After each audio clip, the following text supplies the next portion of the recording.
राजाचा दरबार भरलेला असताना राजाने आपल्या सर्व मंत्र्यांना विचारले की आपल्या राज्यामध्ये डोळे असलेल्या आंधळ्या लोकांची संख्या किती आहे.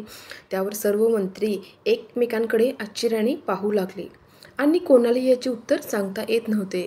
त्याच दरबारामध्ये बिरबलही उपस्थित होता. बिरबलालाही हा प्रश्न विचारण्यात येतो.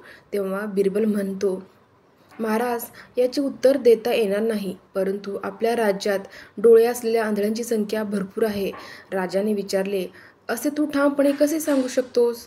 त्यावर बिरबल म्हणतो, महाराज, मला 2 दिवसाची मुदत द्या. मी तुम्हाला या 2 दिवसामध्ये अशा लोकांची नावे आणून देतो. दुसऱ्या दिवशी बिरबलाने आपल्या बिछाना अंगणात आणला आणि त्याचे राहिलेले अर्धे काम पूर्ण करू लागला. बिरबलाने रस्त्यावर चाललेल्या एका माणसाला बोलवले आणि कागद लेखणी घेऊन बसण्यास सांगितले. रस्त्यावरून जाणारी सर्व लोक बिरबलाला येऊन विचारत होती की हे काय चालले आहे. बिरबलाने त्या सर्व लोकांची नावे लिहून घेण्यास सांगितले. बघता बघता ही माहिती संपूर्ण गावामध्ये पसरली. त्यामुळे गावातील सर्व लोक येऊन पाहू लागले की बिरबल हे काय करत आहे.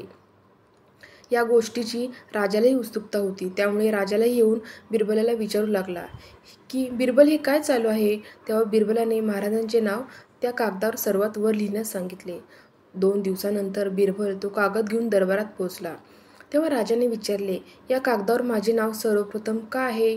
बिरबल म्हणाला, मी माझ्या बिछाण्याचे काम करत होतो. हे पाहत असूनही लोक मला विचारत होते आणि तुम्हालाही उत्सुकता असल्यामुळे तुम्ही माझ्या घरी आलात. तुम्ही महाराज असल्यामुळे तुमचे नाव सर्वप्रथम असावे अशी माझी इच्छा होती.